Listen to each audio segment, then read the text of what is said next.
आकाशवाणी भोपाल से प्रस्तुत हैं प्रादेशिक समाचार।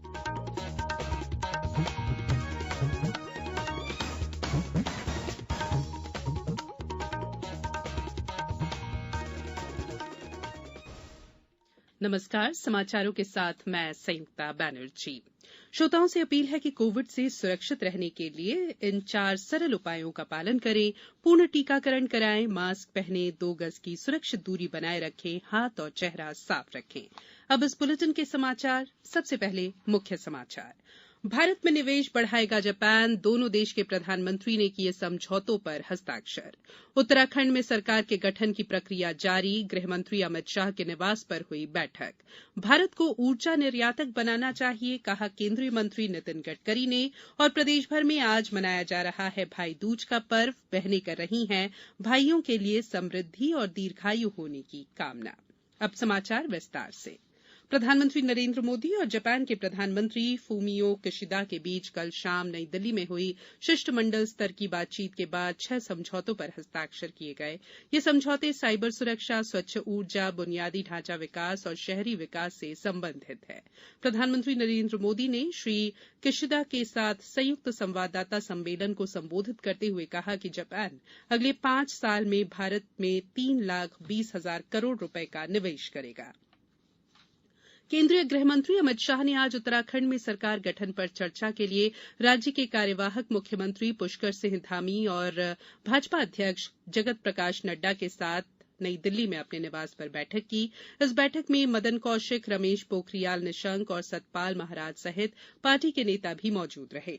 पार्टी के विधायक दल की बैठक कल देहरादून में होगी।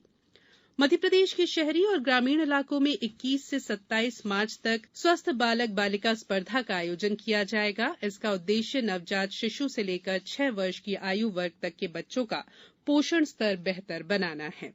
इस आयोजन में आंगनवाड़ी से छूटे 6 साल की उम्र तक के बच्चों को भी शामिल किया जाएगा। आज विश्व प्रसन्नता दिवस की 10वीं वर्षगांठ है। विश्व प्रसन्नता सूचकांक में 146 देशों की सूची में भारत 136वें स्थान पर है। ये जानकारी वैश्विक स्तर पर प्रकाशित एक रिपोर्ट में दी गई है। इस रिपोर्ट में लोगों की खुशहाली को संतुष्टि, सकारात्मकता और नकारात्मकता के 3 मापदंड पर मापा जाता है। कोविड-19 से बचाव और सुरक्षित रहने के 3 उपाय। मास्क लगाएं, 2 गज दूरी है जरूरी, सुरक्षित दूरी रखें, हाथ और मुंह साफ रखें। ब्रेक के बाद बुलेटिन में एक बार फिर आप सभी का स्वागत है। केंद्रीय सड़क परिवहन और राजमार्ग मंत्री नितिन गडकरी ने कहा है कि भारत को ऊर्जा आयातक की बजाय ऊर्जा निर्यातक बनना चाहिए। उन्होंने इथेनॉल, मिथेनॉल, जैव डीजल, इलेक्ट्रिक, हरित हाइड्रोजन को भविष्य का ईंधन बताया। श्री गडकरी ने ये बात आज मुंबई में भारतीय चीनी और इथेनॉल सम्मेलन 2022 को संबोधित करते हुए कही। उन्होंने कहा कि किसानों को गरीबी से निकालने के लिए अन्नदाता की बजाय ऊर्जादाता बनना चाहिए। श्री गडकरी ने कहा कि ऊर्जा और विद्युत क्षेत्र की दिशा में कृषि का विविधीकरण समय की जरूरत है।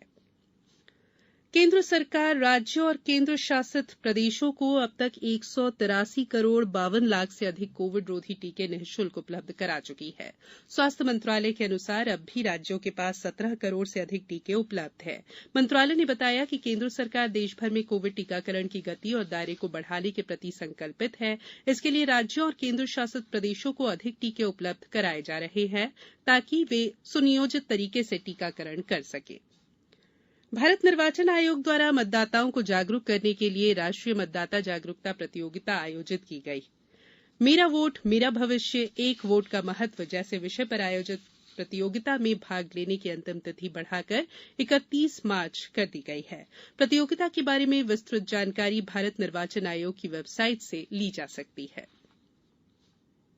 केंद्रीय विद्यालय में 1 से 9वीं कक्षा तक के प्रवेश के लिए ऑनलाइन पंजीकरण अब 11 अप्रैल तक हो सकेंगे। राष्ट्रीय शिक्षा नीति के तहत 1ली कक्षा में प्रवेश के लिए इस सत्र से बच्चों की उम्र को बढ़ा दिया गया है। नए नियम में केंद्रीय विद्यालय की 1ली कक्षा में बच्चे की उम्र 6 साल होना चाहिए। आज विश्व गोरैया दिवस है। इस पक्षी के संरक्षण और इनके बारे में जागरूकता बढ़ाने के लिए हर साल 20 मार्च को गौरैया दिवस मनाया जाता है। इस प्रजाति की संख्या में तेजी से कमी को देखते हुए इस दिवस का महत्व और बढ़ जाता है। गौरैया को बचाने के लिए मध्यप्रदेश राज्य जैव विविधता बोर्ड और भोपाल बर्ड्स संस्था मिलकर गौरैया मित्र अभियान संचालित कर रही है। इसके माध्यम से गौरैया को बचाने के लिए जागरूकता अभियान चलाए जा रहे हैं। इसके साथ ही कृत्रिम घोंसलों का वितरण भी किया जा रहा है। प्रदेश भर में आज भाई दूज का पर्व मनाया जा रहा है। होली के 2 दिन बाद मनाए जाने वाले भाई दूज को होली भाई दूज के नाम से जाना जाता है। इस पर्व पर भाई को बहनें तिलक लगाकर समृद्धि और दीर्घायु की कामना करती है। इस अवसर पर भोपाल में जवाहर चौक स्थित चित्रगुप्त मंदिर और लालघाटी नेवरी धाम स्थित चित्रगुप्त मंदिर पर विशेष कार्यक्रम का आयोजन किया गया, जिसमें बड़ी संख्या में चित्रांश बंधु शामिल हुए। राज्य सरकार ने विभिन्न जनकल्याणकारी योजनाओं को प्रभावी बनाने के लिए नागरिकों से सुझाव मांगे हैं। ये सुझाव 25 मार्च तक नागरिक mp.mygov.in पोर्टल पर दे सकते हैं। शासन ने योजनाओं को बेहतर बनाने के लिए विभिन्न मंत्री समूहों का गठन भी किया है। बात करेंगे मौसम की। प्रदेश में अलग अलग स्थानों पर सक्रिय विभिन्न मौसम प्रणाली के कारण तापमान में परिवर्तन हो रहा है। इन दिनों दिन में तेज गर्मी का दौर शुरू हो गया है, जबकि रात में तापमान में हल्की गिरावट होने से ठंडक बनी हुई है। लगातार मौसम साफ रहने और राजस्थान से आ रही गर्म हवाओं के चलते खरगोन, नर्मदापुरम और रतलाम सहित अन्य जिलों में गर्मी बढ़ गई है। मौसम केंद्र के अनुसार पश्चिमी विक्षोभ के कारण बंगाल की खाड़ी में बने कम दबाव का क्षेत्र राजस्थान से आ रही गर्म हवाओं के रुख में बदलाव आया है। इससे अधिकतम तापमान में कुछ गिरावट हो सकती है। अगले कुछ दिनों तक मौसम ऐसा ही बने रहने की संभावना है। अब कुछ समाचार संक्षेप में। स्वाधीनता संग्राम में सिंधी समाज के योगदान पर व्याख्यान का आयोजन आज सिंधी साहित्य अकादमी रविन्द्र भवन भोपाल में किया गया। मंदसौर के भगवान पशुपतिनाथ मंदिर में आज फाग महोत्सव मनाया गया। खंडवा में रंगपंचमी का महापर्व 22 मार्च को मनाया जाएगा। इस मौके पर राधा कृष्ण फाग यात्रा निकलेगी, जिसमें तोपों के माध्यम से रंगों और फूलों की वर्षा होगी। बड़वानी जिले में भारत सरकार श्रम मंत्रालय द्वारा संचालित ई श्रम पोर्टल पर असंगठित क्षेत्र के श्रमिकों के पंजीयन किए जा रहे हैं। आगरमालवा जिले में राष्ट्रीय डिजिटल स्वास्थ्य मिशन कार्यक्रम के तहत प्रत्येक नागरिक की हेल्थ आईडी बनाए जाने का काम प्रगति पर है। अनूपपुर जिले में सोन नदी में डूबने से 3 लोगों की मृत्यु हो गई।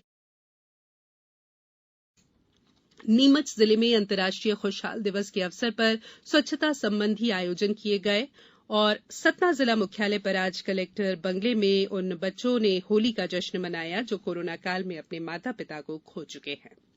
अंत में बुलेटिन के मुख्य समाचार एक बार फिर। भारत में निवेश बढ़ाएगा जापान, दोनों देश के प्रधानमंत्री ने किए समझौते पर हस्ताक्षर। उत्तराखंड में सरकार के गठन की प्रक्रिया जारी, गृहमंत्री अमित शाह के निवास पर हुई बैठक। भारत को ऊर्जा निर्यातक बनाना चाहिए, कहा केंद्रीय मंत्री नितिन गडकरी ने। और प्रदेश भर में आज मनाया जा रहा है भाई दूज का पर्व। बहनें कर रही हैं भाइयों के लिए समृद्धि और दीर्घायु होने की कामना।